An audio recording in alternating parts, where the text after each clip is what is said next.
Good morning, friends. Welcome back to Saturday Club of Baroda meeting. And today we have a very special topic and special guest speaker.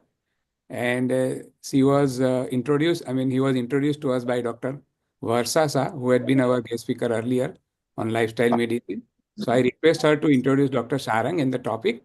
And then onwards, Dr. Sarang will give a talk for about 45 minutes and we'll 10 minutes for discussion. So over to you, Dr. Varsha. Thank you, Dr. Satish sir. Good morning, everybody. Today we have Dr. Sharang Vartikar, a renowned ophthalmologist and a retinal surgeon as a speaker. He's from Thane, Mumbai. He has undertaken a lot of international retinal courses, published, he has a lot of publications in national and international journals.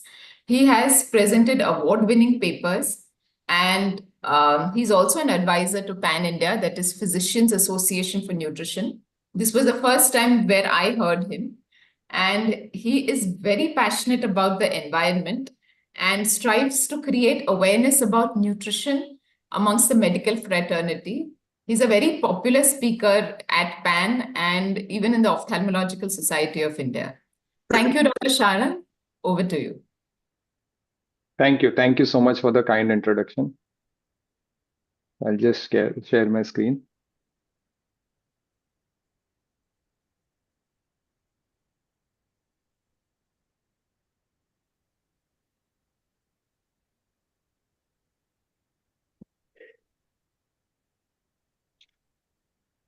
I hope I'm audible and the blank screen is seen.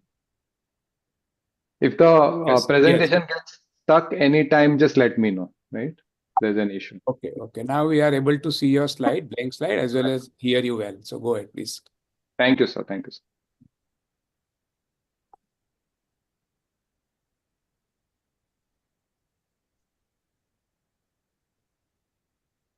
Yeah. So have you ever wondered why humans have to be told what to eat, when to eat, and how much to eat? Because everyone else in nature seems to be pretty sorted, right? They certainly don't need to conduct CMEs and lectures and, to be explained what we are supposed to eat.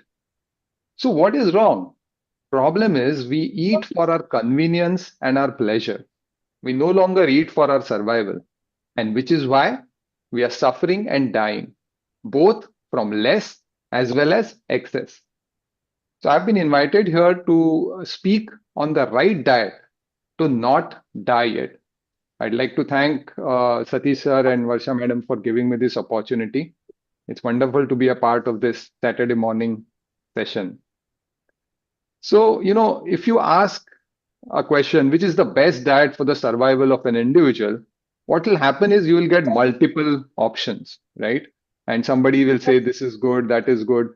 And honestly, everybody will come up with their own studies and they'll say, okay, look at this study. This is what it says. This is what it says.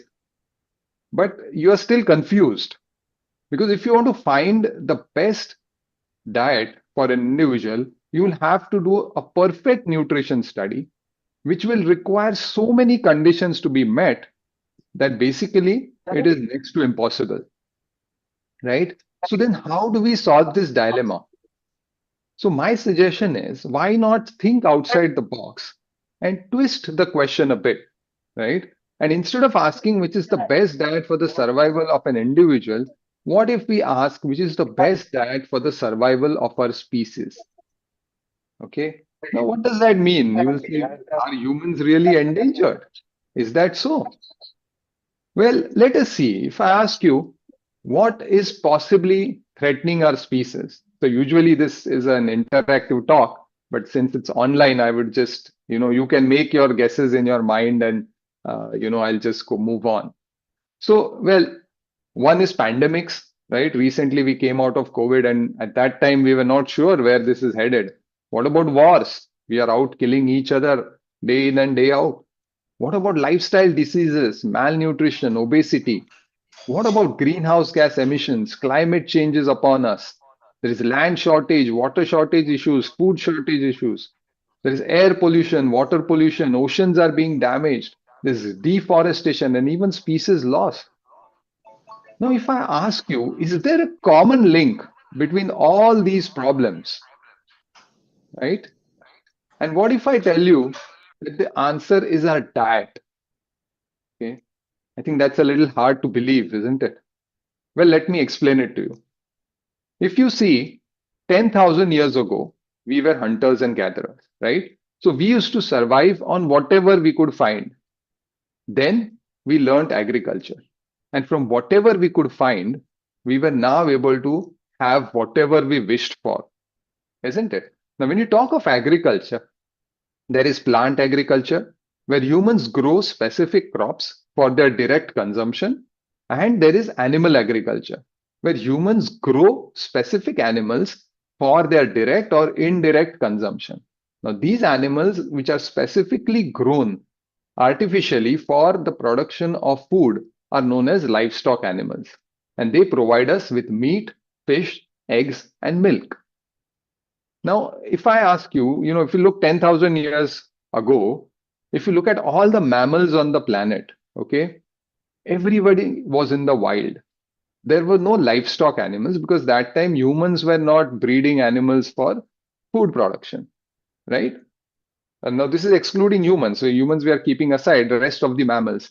So today, if I ask you from this 100:0 ratio, what would you think? Of course, livestock animals have increased now. So this 100:0, just imagine in your mind what would be the ratio which it has come to now. And let us see if you can come close to what it actually is. So currently, this is the situation. 94% of all mammals on this planet, excluding humans, are livestock mammals. Only 6% are wild. Okay, we haven't spared the birds either. 70% of the birds on this planet are now chicken. Okay, and if you look at a natural food pyramid, there are certain characteristics of this pyramid. What is it? All are naturally born. All these animals live in the wild. The prey has a fair chance to escape from the predator, and that is why there is a natural balance of population which is maintained. Right now, what is happening is that because we are doing this animal agriculture, these animals are first of all artificially brought into this world. They're all in captivity. So they have zero chance of escaping. So it's never going to happen that the population is going to get balanced, right? Humans are now more than 8 billion. Okay, that's a huge number of people on this planet. But what we don't realize that every year we kill more than 100 billion animals just on land. Okay, so it's less than human population problem. It's more becoming a humans eating animals population problem. And all these animals are going to put a tremendous strain on the resources that we require. So if we look at the impact of animal agriculture, just because these animals exist on this planet, because we have brought them into this planet artificially, they are going to require land, right? Where are they going to stay otherwise? If you look at all the land that is available on the planet, okay, 45% of all habitable land is used up by agriculture. That is a huge amount. But what is even more surprising that from this agriculture land, 80% is used for animal agriculture alone, and just 16% is used for plant agriculture. Now that itself is 27% of total land mass. Whatever is available on this planet is going to the animals, right? In comparison, if you consider all the human infrastructure that we have built around us, that is only 1% of the total land. And from this 27% of total land mass, we are getting only 17%. See, agriculture, 80% land going for animal agriculture, but from that only 17% of calories are being provided. So see the unequal distribution. And this amount of agriculture land that is being used is just going on increasing exponentially. And what is it increasing for? Not for consumption of human feed, but for providing animals feed and for allowing their grazing on this planet. Now, this is an image showing the land distribution in the 1800. Okay. Now, forget all the colors. Just look at the pink color, which is number 4 here, shown here as pasture. Okay, there is hardly any pink seen on the map because at that time, just 200 years ago, there were hardly animals being reared for pasture. Now, if you see 2014, just see the stark difference. See, everywhere pink has spread now. Let me show it to you again.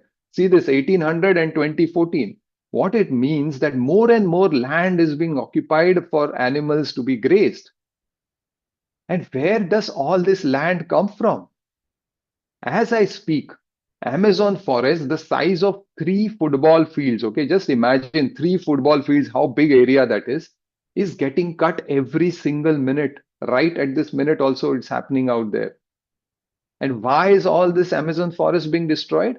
88% of that is to provide for animal needs. Imagine that.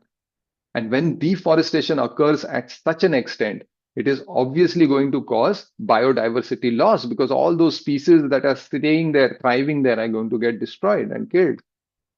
Naturally, also, some species are expected to die. So we expect around 3 species to become extinct every year and new species will come up. But currently, 3 species are dying every hour. That is the rate of extinction that is going on. And when species die in a short time with so much numbers, it is known as mass extinction. We are actually headed towards the 6th mass extinction. The last one was when the dinosaurs got wiped out of this planet. And this extinction is entirely driven by human activity. Now, because they exist, we have seen they are responsible for deforestation, species loss, and land shortage. Now, if they exist, they're going to eat and drink, right? So we have to provide them with food and water. Now, humans consume a lot of water, eat a lot of food, but the animals consume 8 times more water and 6 times more food than what we eat. Okay, if we talk of water, we know we are headed for such major water crisis in the near future, isn't it? And every time, especially in the summers, we get a lot of suggestions how to save water, and you're told don't put the tap running, don't use a pipe to wash the car, don't use shower, use a bucket, blah blah blah. All these things are told, and they're all very important.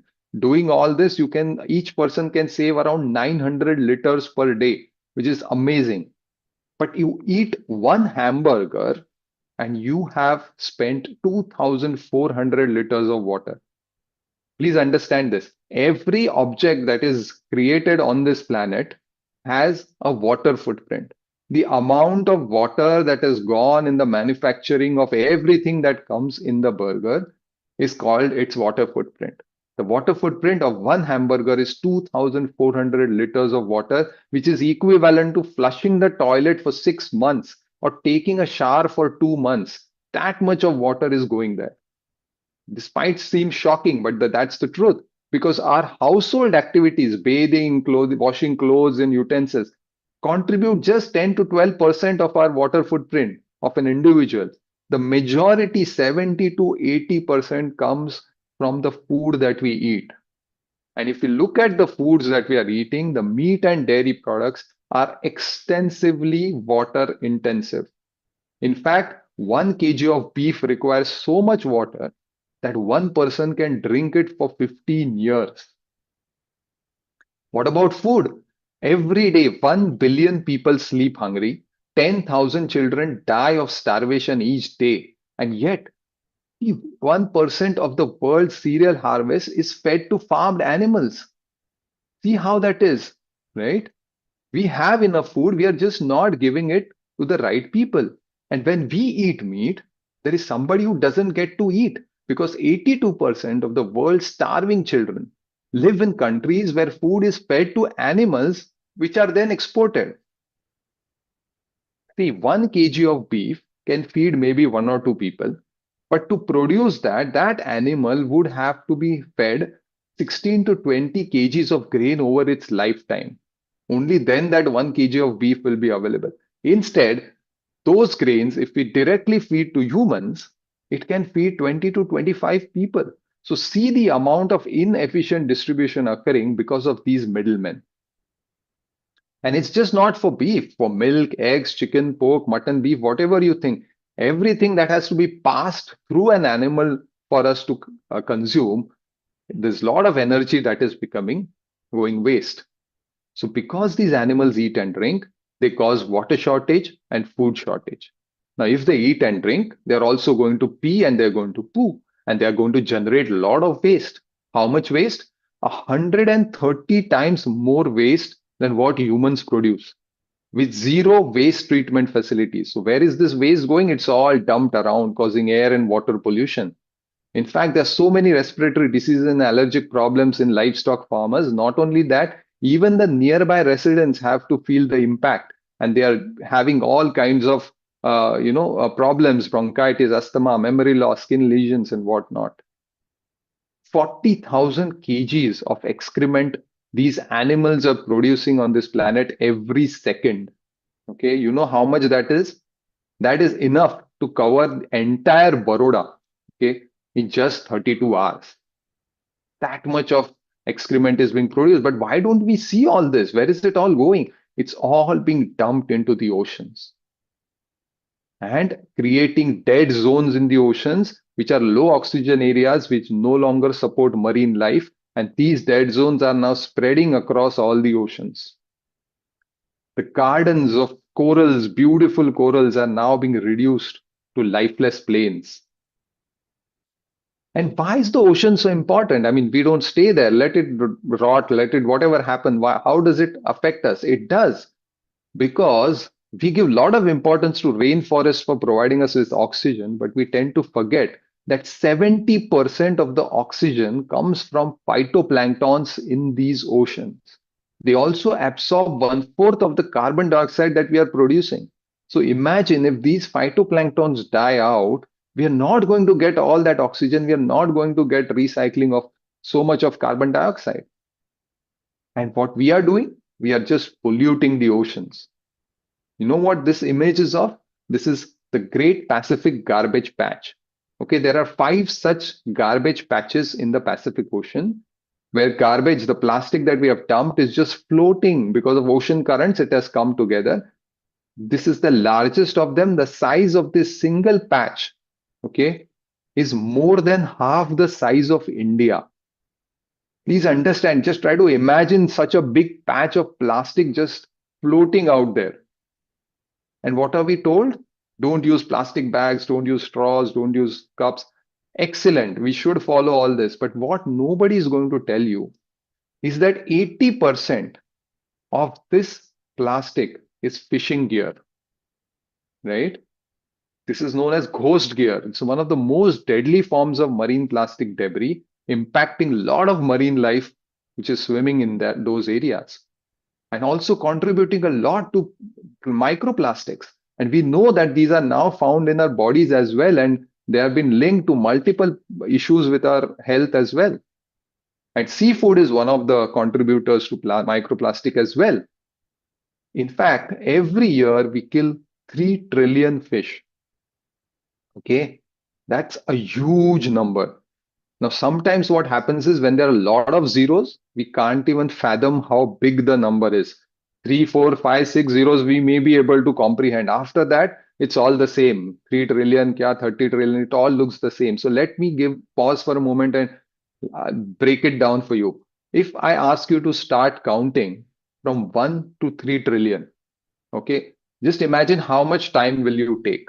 Days, months, whatever. You make a figure in your mind, and let me tell you, if you come close to the real answer, the answer is 100,000 years it will take you to just count from 1 to 3 trillion.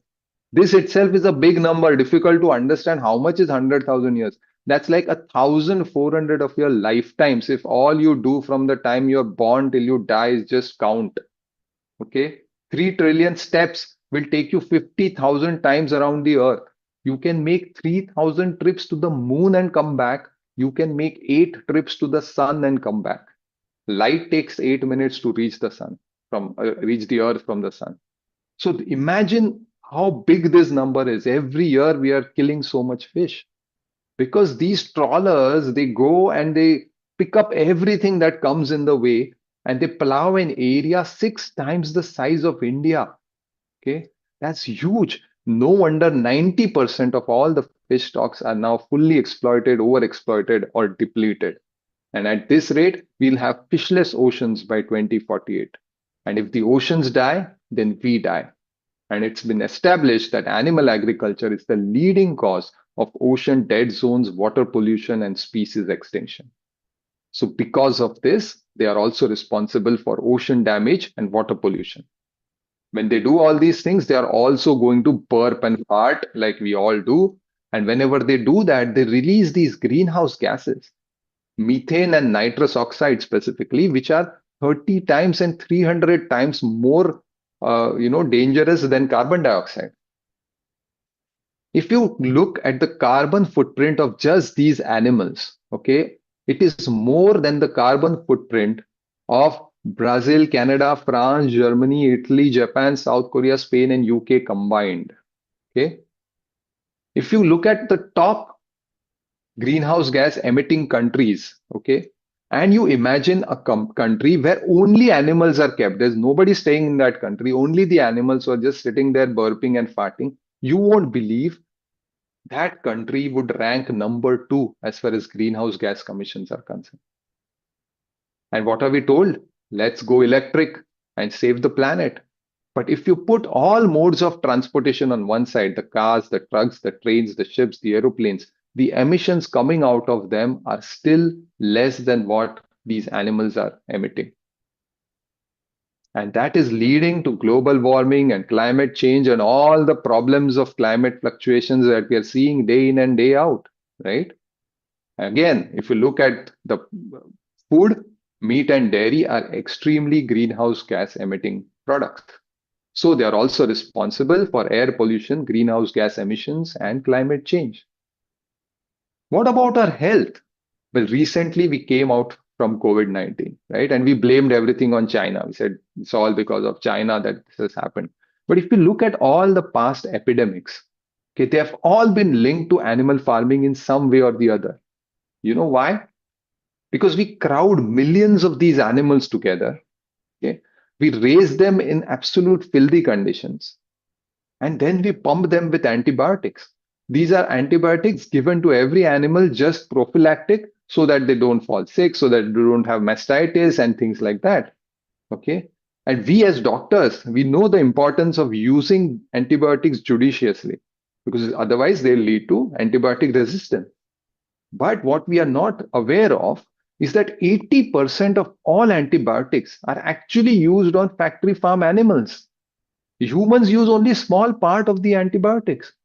And there is no accountability out there. Anybody can use any antibiotic. If you look at the list of antibiotics that are used in animals, you'll be shocked. These are antibiotics that we require on a daily basis. We use them for humans. This is a recent report which shows that India's farm chicken, they found hundreds of tons of colistin in these animals. And what happens is when a single superbug also is found in them, it rapidly multiplies because they're all living in proximity. It just goes on multiplying. And when it finds its way sometimes to humans, it leads to zoonotic diseases, which is responsible for millions of deaths every year. In fact, it has been shown that 75% of all emerging infectious diseases originate in animals now. And we are just waiting for the disease X, the next pandemic, to strike us anytime. We Indians are facing the triple burden of malnutrition, obesity, and micronutrient deficiency, right? This was a brilliant study by Global Policy Report, which showed that if we continue to follow our current diet, okay, what is going to happen? By 2050, there will be millions who will be underweight. There'll be a huge increase in obesity and global warming will become out of control. But they also said that if we change our diet, okay, then we can not only eradicate malnutrition, we can even reverse obesity rates and restrict global warming within limits. And what was this diet change? Nothing great, just universal increase in whole grains, fruits, vegetables, and nuts, less consumption of ultra-processed foods, and animal source food consumption has to significantly reduce. Basically, what they are saying is we need to shift towards a whole foods, plant-based diet. No processed foods, no animal products, right? And these were the recommendations. Currently, the trend for animal product intake is just going on increasing because we are also aping the West. What they said, this is what should ideally happen. It has to keep going down, down, down. What about plant intake? Nobody is eating plants, and this is the predicted way it is going to go at the current rate. But what they said, this is what should ideally happen. These many plants and vegetables and fruits and nuts we are supposed to eat. Why? What will happen if we do this? See the result. The global obesity, which is going in this direction, will start coming down. Premature mortality, lifestyle diseases, which is just going on increasing, will start coming down. Okay. So, but in reality, what is happening? The meat and milk demand is actually likely to double by 2050. That is the trend that is now being followed. So imagine we go back to the same image and this 17%, if the demand doubles, we will require 34% of the calories to come from meat and milk, animal agriculture. Then what will happen?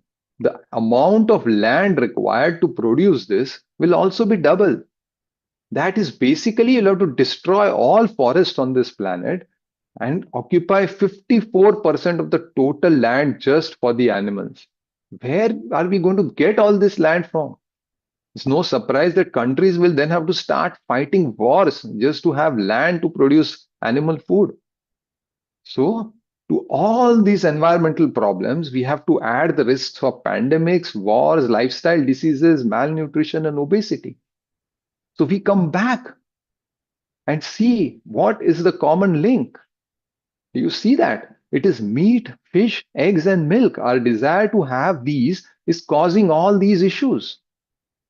Well, some of you will say this is all a Western world problem. India is much better. Contrary to what most people think, 71% of Indians are still non-vegetarian. Okay. But let us see if India is still any better.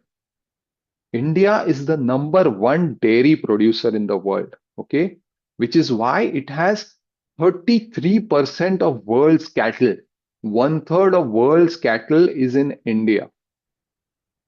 And the milk production is just going on increasing every year. If you look at the global emissions by species, you will see that cattle are the biggest culprit. They're the biggest animals.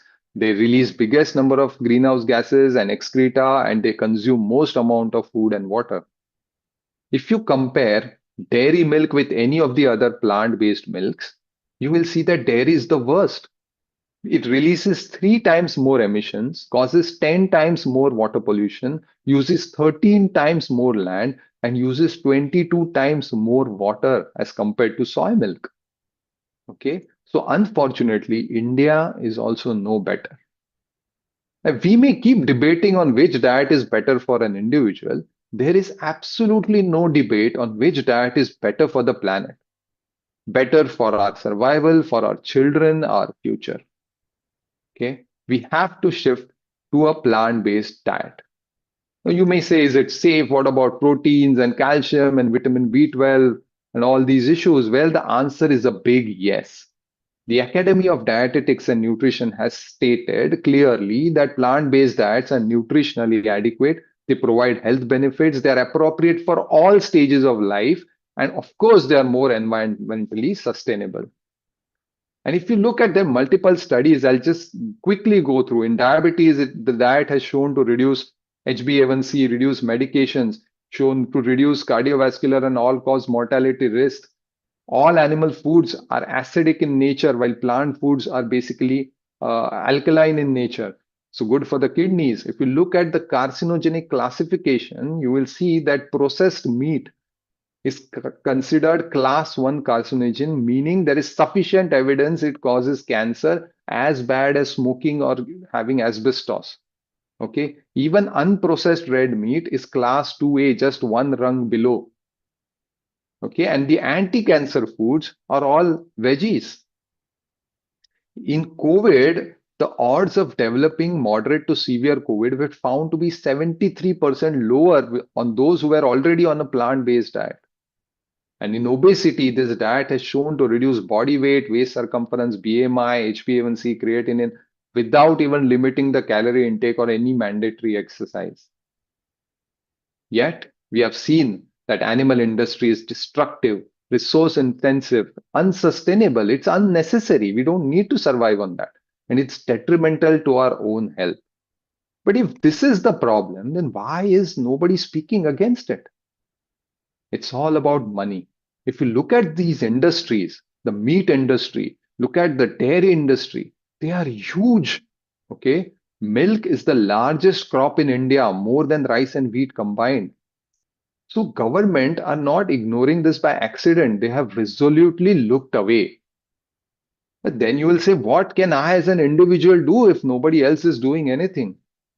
Well, let me tell you, United Nations has clearly stated that diet change is the single biggest way to reduce our impact on the environment. It's far bigger than buying an electric car or cutting down our flights. Okay, because by adopting a plant-based diet, okay, if you give up meat and dairy, a single person in a single day, okay, can save animal lives, can save food, can save emissions, can save forests, save water, and even add to their own health. Now, I have been for more than 6 years on a plant-based diet now. So if you do the math, I have saved so much water that can feed 10,000 people for a year. I have saved so many grains that I can feed 200 people for a year. I have saved forests the size of 20 tennis courts. I have saved emissions equivalent to a car driven for more than 140,000 kilometers.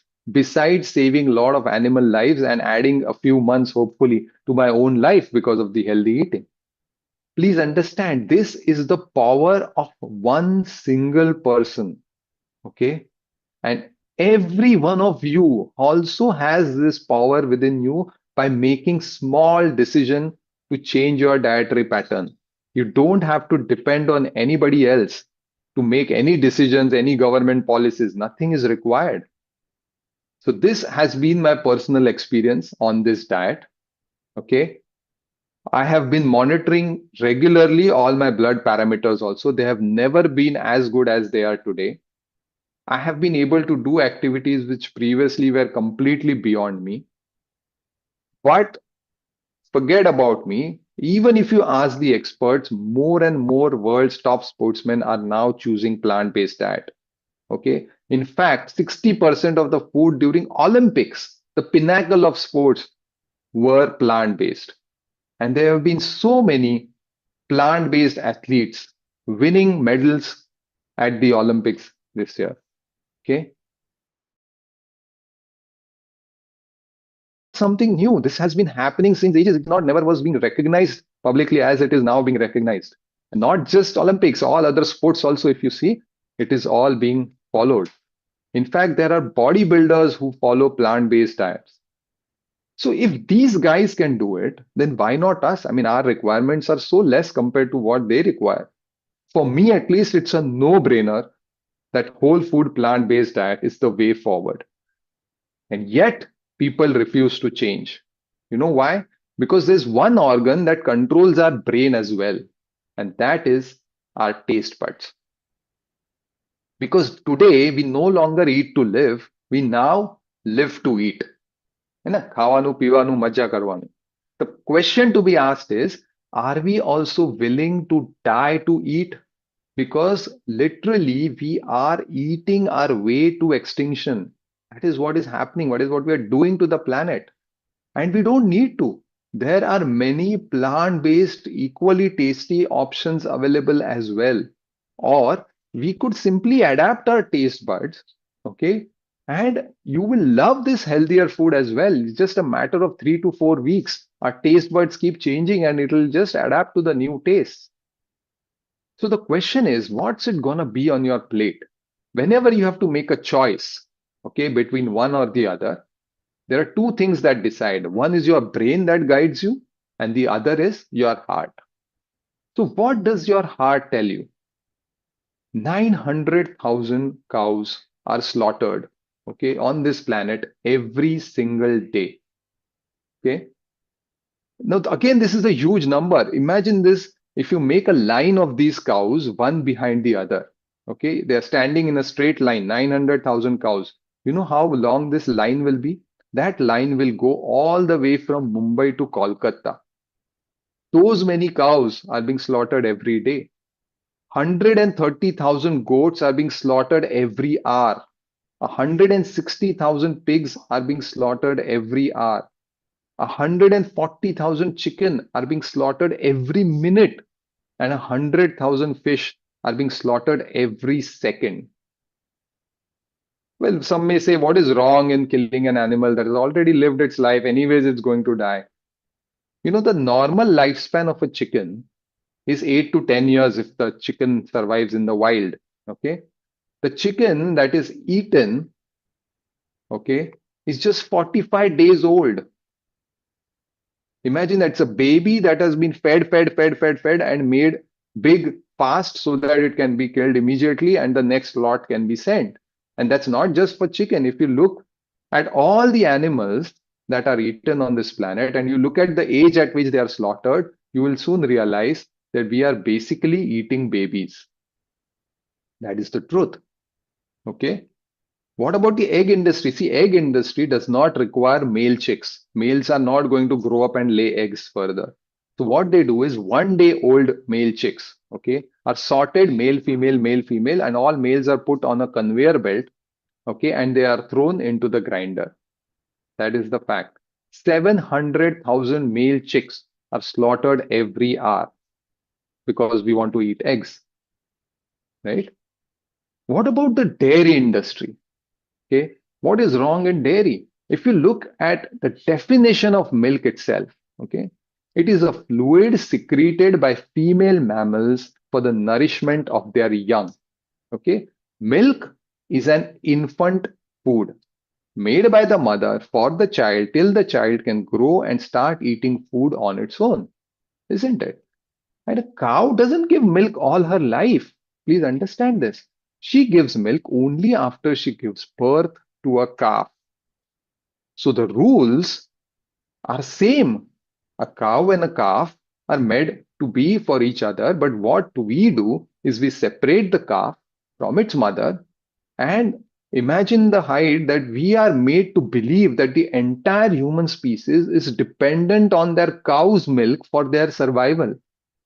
That is so weird. Humans are the only mammals that drink milk as adults. We say, "Arey tu doodh pita bachcha hai kya?" But still, as adults, we continue to drink milk in huge quantities. And that too of another species, not even our own species milk. How weird is that? And this is in spite of the fact that 60 to 75% of Indians are lactose intolerant because the body does not need to have milk after 3-4 years of age. So it stops producing the lactase enzyme. Well, you will say at least there's no killing, right? Well, let's see that as well. India is the #2 exporter of beef in the world without having any beef farms. So where does all the cattle for export come from? It's very simple. India's beef comes from dairy. If you support dairy industry, you're supporting the beef industry as well. If you look at the life cycle of a female in the dairy, okay, the moment she is 1.5 years, 2 years old, she's impregnated, a baby is delivered, she's re-impregnated, baby is delivered. This cycle keeps on continue. Every time the baby calf is taken away from the mother, imagine the physical and mental trauma that the mother must be going through every single time. And any time the mother cannot give enough milk, she is slaughtered, whichever states it can. And if the state does not permit slaughter, they may be left to fend for herself. And then we see these abandoned cows just roaming around the streets, eating plastic and garbage and whatnot. You will never see buffaloes there because buffaloes can be legally killed. So the dairy industry kills all the males, and the females are first exploited and then eventually killed. And these animals are animals that we love, that we connect with. Nobody wants to do this, honestly. We love these animals, we support them, we cheer them. If you see an animal suffering on the road, you will go out and try and help out in some way. You will at least feel bad for the animal. But when it comes to food, okay, we have these fancy names for the same animals and we forget the source of this food, right? Because taste. prevents us from seeing the pain of our fellow creatures. And what is the difference between these two animals? They are all live sentient beings, isn't it? Yet, the society has brainwashed us right since we are kids to believing that one can be eaten, abused, tortured. Yes, that's fine. The other has to be petted, loved. You can't abuse a dog. No, everybody will come up against you. The only difference is our perception. These are the things that we are taught in school. Hen gives egg, sheep gives wool, cow gives milk, horses carry loads. They don't do anything for us. They have their own life, they're having their own survival. We make them do all these things. And billions of dollars are spent on promoting these animal products. Look at these images. Pork, look at the happy pig. Come, please eat me. Look at the happy cow. Please come and eat me. Look at this happily giving eggs, happily giving her own legs. And if nothing works, the label only is happy cow. But we need to look beyond what we are seeing because we always have a choice. We can choose either to hug them or hang them. We can choose to tickle them or torture them.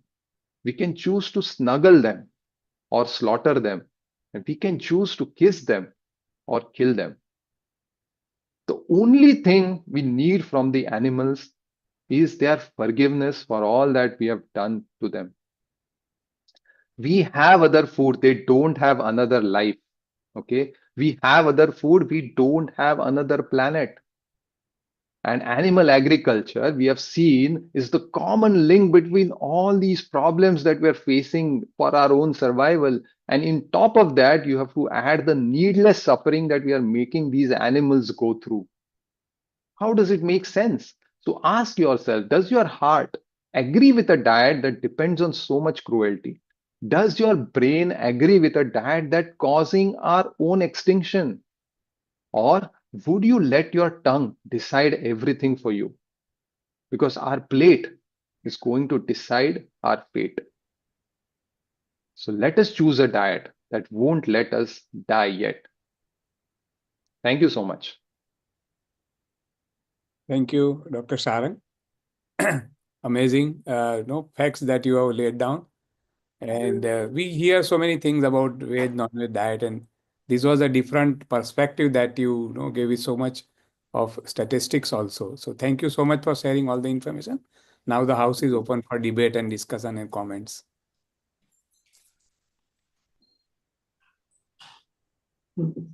Excellent presentation and excellent statistics. Very appealing. Thank you, sir. In Gujarat, except for using milk, large part of population is vegetarian. Yes, sir. But milk consumption, milk dairy is a leading industry in Gujarat also. Amul dairy. Yes, of course. Yeah. So I used to eat non-veg. I used to consume a lot of dairy. The link between I gave up non-veg because I realized that obviously our animals are being killed there, and I couldn't go and kill an animal myself. So I said if I'm paying somebody to do that work for me, doesn't mean that I am absolved of the crime. So I said no, I'm not going to eat any animals. But the link between dairy and even eggs and how cruel it is never struck me. In spite of being a medico, we don't realize. I used to think that cow hai to doodh to degi. What is the purpose of a cow on this planet to give us milk? That is what we have been brainwashed into thinking. Right. But the fact is that she will give milk only when she gives a baby, because that baby needs the milk. And we cannot have milk for us. At least nobody can sell it for profits if they decide to give the milk to the calf. And in order to make it profitable, it has to be done again and again and again repeatedly, because you can't have a cow which is you're sustaining for 3 years without giving any milk. And it's not a food. Honestly, milk is not a food. It's an infant food. Yes, I'm not saying it doesn't have proteins. It has things which we can get from other things also. It's not that we are dependent on them, but just because it has something doesn't mean we have to keep consuming it. We were taught about some essential amino acids which are not available in vegetarian diet. I don't know what is your take on that. Can you specify which food can give those amino acids? Sir, actually, this is again a big myth. All proteins on this planet are made by plants. Protein is basically contains nitrogen, which is different from carbohydrates and fats, which are basically carbon and hydrogen and oxygen bonds. So nitrogen comes from the soil and nature by plants. They are the ones who make the primary proteins.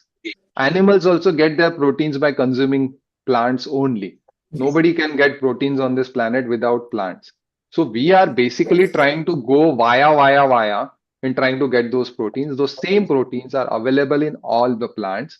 Every plant protein has all the amino acids. Okay. Yes, certain plants have little less amount of certain amino acids, but there is a balance. Like if you eat dal and rice, all your protein meals will meet. If you eat chapati and sabji, all your protein amino acids are going to get, you are going to get those, right? And we also need to think that we have become, very reductionist. We think, okay, isme protein hai, so let us have protein, right? But along with that, what else are you going to get? Like if you have chicken for proteins, you're not just going to get proteins from it. You'll also get cholesterol, you'll get saturated fats, you'll get hormones, you'll get antibiotics, all these things. You will get a lot of inflammatory products like TMAO, heterocyclic amines. These are now linked with multiple disorders, lifestyle diseases like cancer. Okay, so this is a fact that all processed meats are class 1 carcinogens, but everybody eats those thinking that we are having proteins. What about the rest? And there are enough athletes and even bodybuilders who are consuming just plants and they're able to do everything fine. I have been 6 years, I have not consumed any animal products, no dairy, nothing. I'm doing absolutely fine on a whole food plant-based diet. I've lost 15 kgs without even trying to do anything much. And now then when I realized the benefits, I even started exercising. Please understand, see, proteins will not give you muscle mass. It's the exercise that will give you. Somebody who just keeps consuming proteins will not improve the skeleton. Proteins cannot be stored in the body. They will either be excreted directly or they will be converted to fats and stored. Okay, so unless you exercise, the protein intake is of no meaning. People in India are not exercising. There is no strength training being done, no resistance training being done. Just increasing the protein consumption is not going to help you. Doctor, my suggestion is, can you put this in a form of a booklet? It's Sure. such Honestly, a rich material. That's a nice suggestion. I have this talk on YouTube also. I can share it with you. But as a booklet, I would also recommend you to look at multiple documentaries that are made on this. Okay, so there are amazing documentaries like Dominion, there are Earthlings, then there is What the Health, there is Forks Over Knives, then multiple documentaries which are available. Even Dr. Rupa Shah, she is an Indian physician who has the Indian context is also mentioned in that. She is also coming up with a lot of episodes. There's an amazing documentary already out there, Maa Ka Doodh, which talks about all the problems with dairy associated Indian perspective. So that is available in all languages, whether it's Gujarati, Hindi, English. Maa Ka Doodh is a very good documentary to watch about the dairy sector, basically the dairy consumption in India.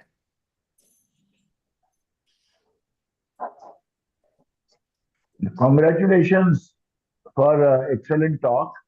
My Thank you, question sir. is, we are 8 billion people, and if all of them stop milk and need vegetable and consumption, then would the vegetarian and millet and legume production and its distribution across the world, or forget the world, across the vast and varied country like India, meet the nutritional requirement? That's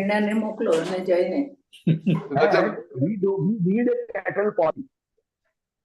My own relative was the chief of an abattoir, where sorry. when the cow was or the cattle was fed from one side, and from other side, all its parts were used.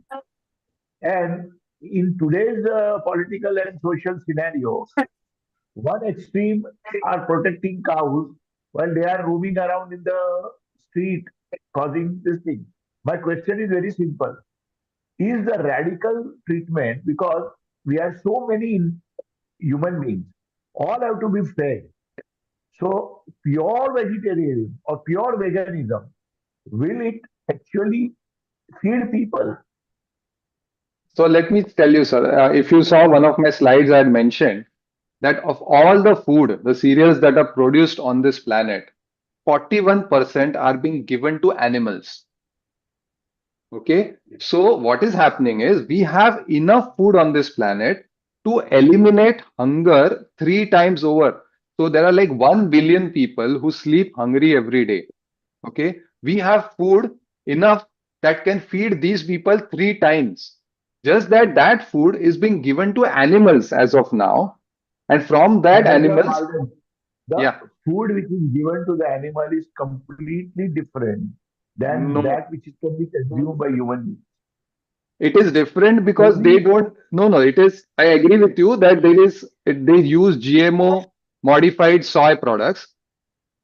80 to 90% of all the soy produced on this planet, okay, is given to animals. That is a fact, and that same soy can be given to humans also.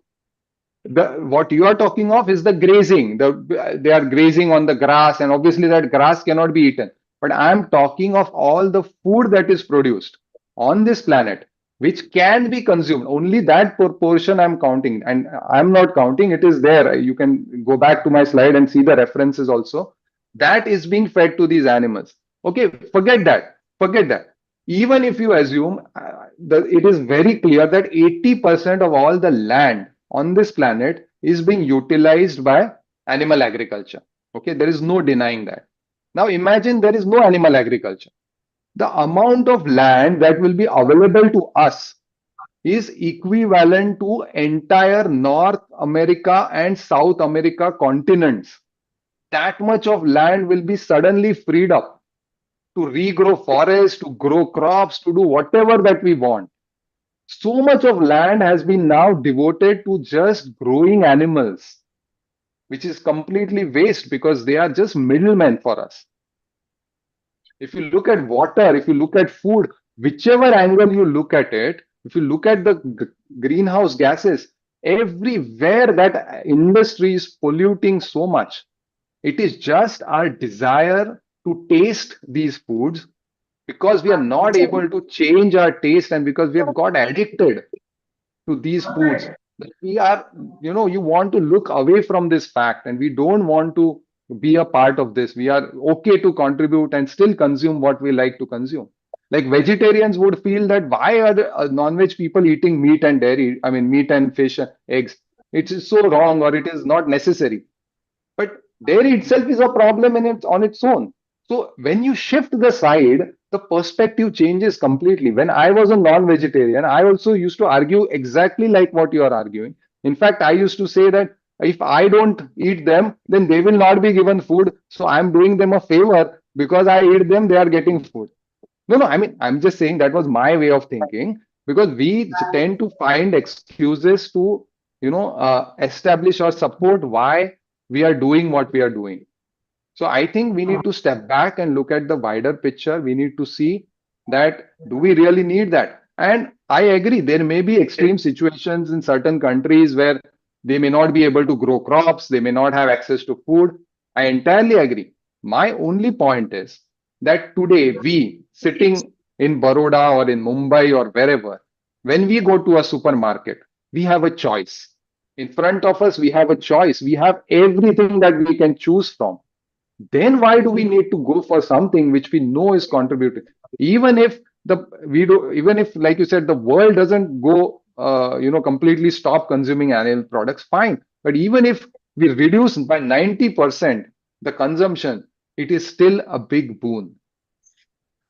So, I mean, rather than thinking what will happen if this is the situation, I think we should look at what we as an individual, because I told you this is the single biggest change that you can make to make the planet better. And why do you want to make the planet better? Because see, our generation is going to get by no matter what. It's our children who are going to suffer and suffer miserably. We are already feeling the impact of this. And you and I cannot do much about the global policies and the government policies, but we have this ability to make this single choice every day.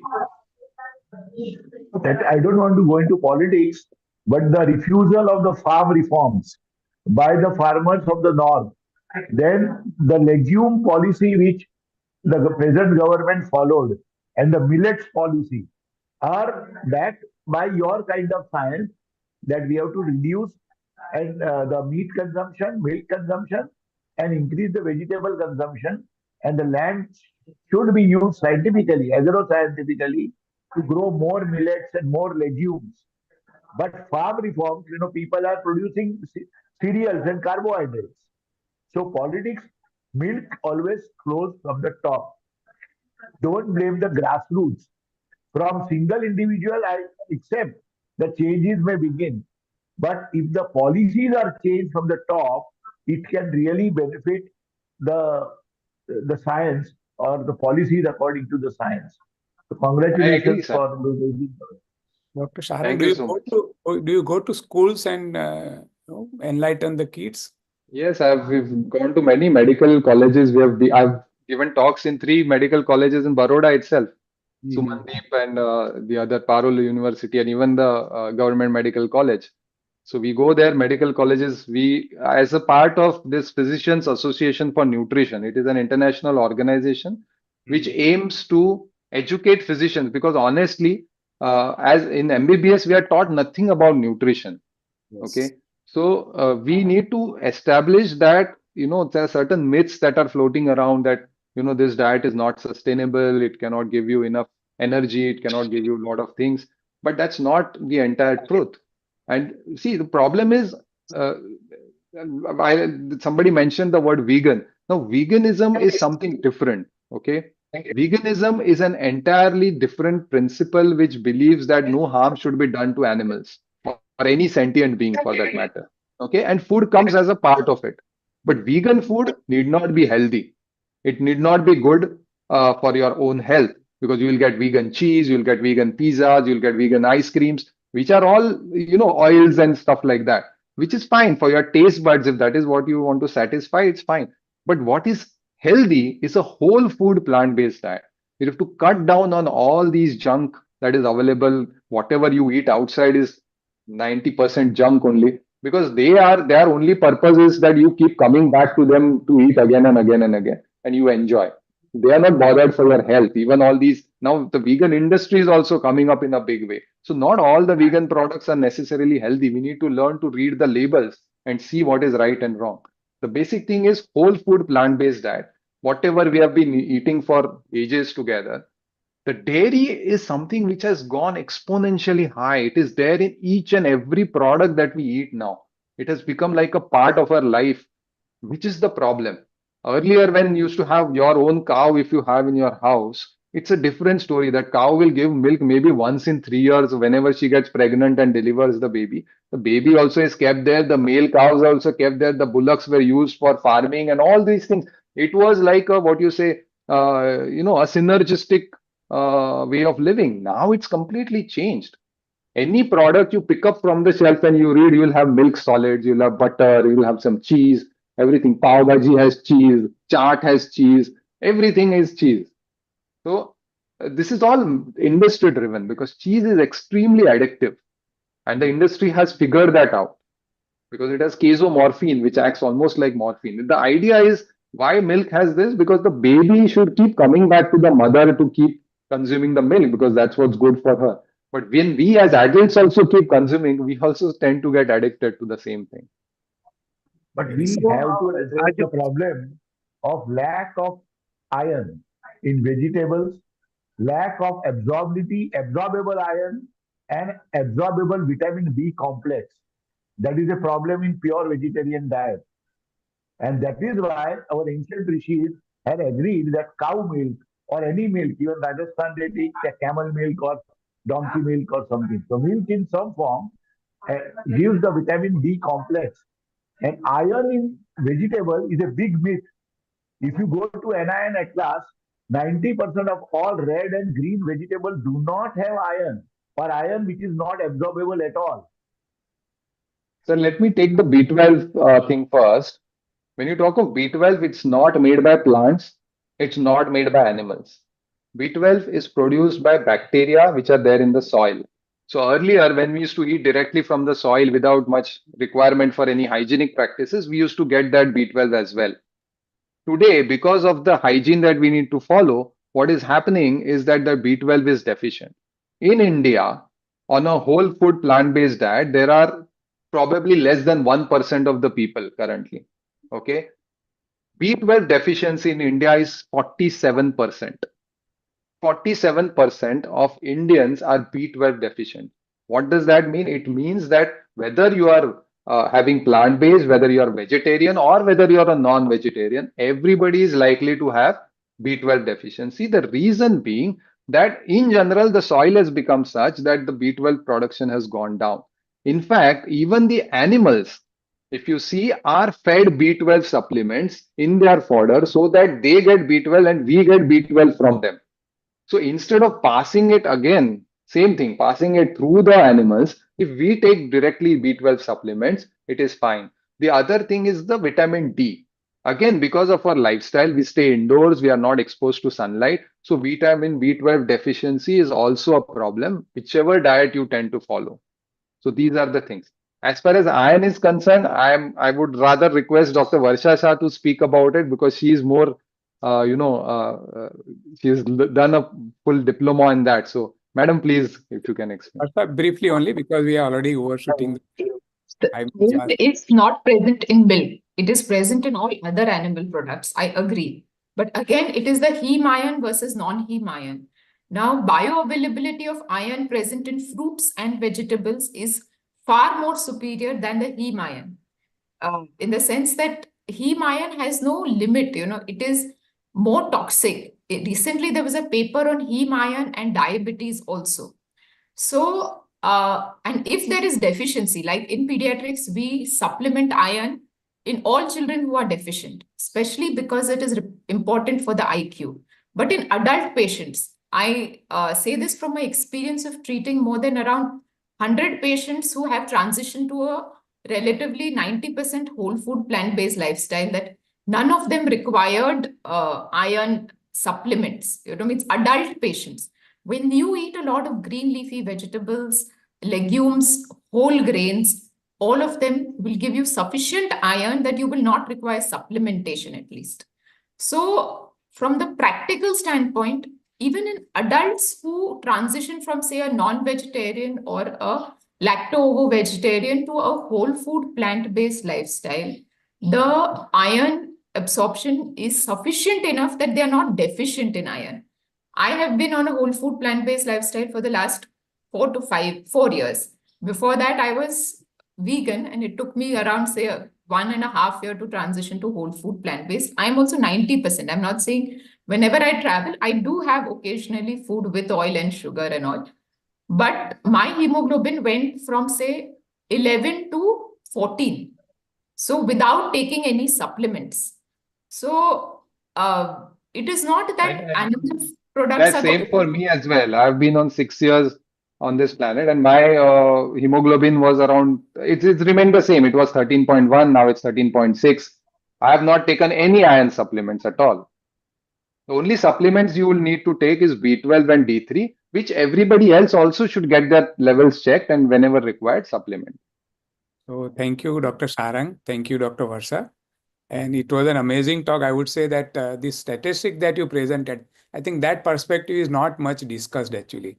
What you revealed today, the data was so rich, to make us think again and again that what we are heading for is a really disaster.